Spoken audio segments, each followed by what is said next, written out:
Yo guys, welcome back to my channel. It's James from CDP Workouts here again with another video.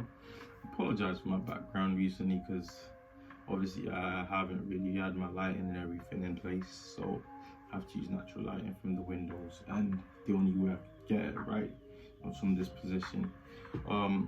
Yeah, today's video guys is kind of more of a speaking video than any workout video, because I feel like there's a lot of things that people need to understand rather than just showing workouts. And the title of today's video, viewers, as you have already seen, is understanding fat loss or weight loss and myths. I'm going to be going over the myths versus facts.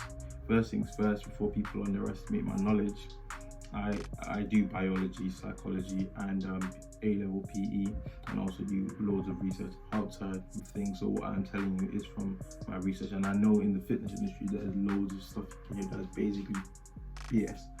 So I'm going to try and simplify the knowledge to the most basic part, so everything I tell you is something that makes sense to you and you can apply it to your training principles. All right, and if you are new to this channel guys, make sure to like, subscribe and share. If you like this information I'm telling you, or if you've learned anything new, share it with someone that you think may need it. And yeah, without any further ado, let's get to it.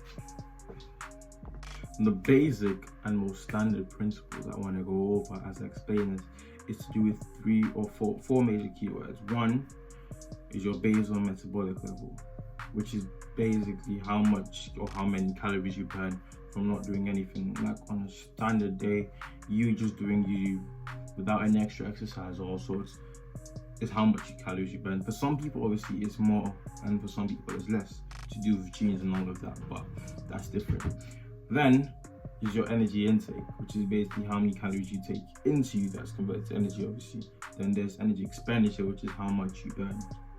So if your energy intake is more than your energy expenditure, then you're positive, and then in that you're positive net balance, and in that situation you're gaining fat. But if your energy expenditure is more than your energy intake, then you are a negative, and therefore you are losing fat. The way your body gets its energy, or rather the energy that it spends out, is through three different ways, and it's all in the form of ATP, but it's either through the aerobic system, or it's either through the lactic acid system, or the ATP system. The ATP system and the lactic acid system are both anaerobic, while the aerobic system is different. So in order to put yourself at a negative energy balance, there's either one of the two things you can alter: either your diet or your training. When it comes to training, I like to talk about three main things: either weight training, HIITs, or cardio. Cardio is one of the most underspoken and underestimated things, and I'll say that again because people have the wrong perception of it. Cardio does not make you weak and all of that. If you use it properly, it can have one of the best benefits to your training, including functionality of the heart. Cardio also uses the aerobic system, which burns, or rather resynthesizes a lot of ATP, which means you're losing a lot of calories as you do it. You're burning a lot of fat while you're doing it. The only disadvantage, more or less, people say as compared to like weight training, is the fat burning doesn't happen as effectively after the workout. But weight training, for example, as I said, weight training, it burns fat even after the workout because it uses the PEC system, and the more weight you lose, the more your basal metabolic rate kind of increases, so you're burning more fat even when you're not working out. Then when we go to HIITs, the benefit with HIITs, which I love, is one, you can do them anywhere, back of your house, in your room. HIITs also use the lactic acid system, so meaning they push the threshold, but it also makes use of the aerobic system as well, which means it's burning fat from both methods. But the good thing is, even after the workout, you're burning fat, right? So mixing all these three things in place and adding them to your training session will have the maximum benefit to you losing weight. But you just gotta use them smartly. Don't underestimate one over the other. Learn to balance all three of them in the right way into your training schedule. When it comes to dieting, I like to keep things simple. I'll focus on two main things: fat and carbs, to explain the whole process. So fats can be taken in as either saturated or unsaturated. Scientifically speaking, the actual difference between the types and the amount of bonds they have between the carbons, I'm not going to go into detail because you don't need to know that. However, fats are broken down in a process called lipolysis, and then they're taken in and stored to be used later on for energy, and mostly it's used by the aerobic system. Then it's involved with the Krebs cycle and all of those things which you don't need to know about, but just think about it like this: fat stored, broken down, used. However, there are things that inhibit the amount of fat we burn, and that's what I want to speak on: carbs. So what carbs do is they're basically sugars, and when our levels of sugars in our blood increases, our body responds by producing hormone insulin. Insulin is kind of regulate these sugar levels and take them to the places where they actually need the sugars instead of just storing it in our blood. Insulin, however, does also inhibit our ability to burn fat. So when our insulin levels are extremely high, then we can't burn fat as quickly. What are the type of carbs that do affect our insulin levels? Because it's not all carbs. Think of it like this: there are the simple carbs that we take in that come in the form of fruits, like nice berries and stuff. Those are good carbs. Those are simple carbs. Those are natural carbs. Then there's artificial stuff.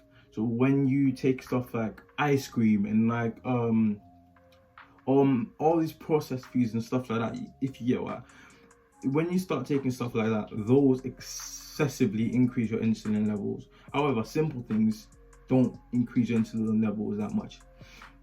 At the same time, I am not saying get rid of all these things. Like, I take ice cream myself. I'm not going to get myself a nice McDonald's, McFlurry, I don't care. But the good thing, the moderation here is you need to know when you're going to take those things so you can still train as hard, or know the quantity so you'll always be in a caloric deficit, meaning you're burning fat, you're not eating more than you're burning. So in that situation, let's say you would increase the intensity of your exercise compared to what it was before, just to make sure you're getting rid of it. But you are still going to eat these things, but in moderation as well. In order to summarize all I've said all together, is to say that energy intake versus energy expenditure is the equation for fat loss. So if your energy intake is more than your energy expenditure, you're gaining weight. If it's less, then you're losing weight. If you want to lose weight, you have to be at negative energy balance. And the things that affect these is the intensity, type of training you do. And I said the type of training you could do for fat loss include your cardio, your weight training, your HIIT, and there's probably loads of other ones you can do research into. These are the ones I had time to focus on. Then you can either go into your diet. So your diet also affects how much energy or what levels of energy you burn. And these I focused on types of fats as well as carbs, intake of carbs. So these are more like open pieces of information that you can do for diet types and things that affect your carbs, and kind of plan your training all towards you as an individual. And these are kind of principles that I think you can follow and use to help yourself. If you like this video, give it a like, subscribe, share it with someone who you think needs it, and obviously help the boy out. Share it with a friend, tell them to subscribe. Trying to grow my thing. And yeah, see you guys next time. Have a good day.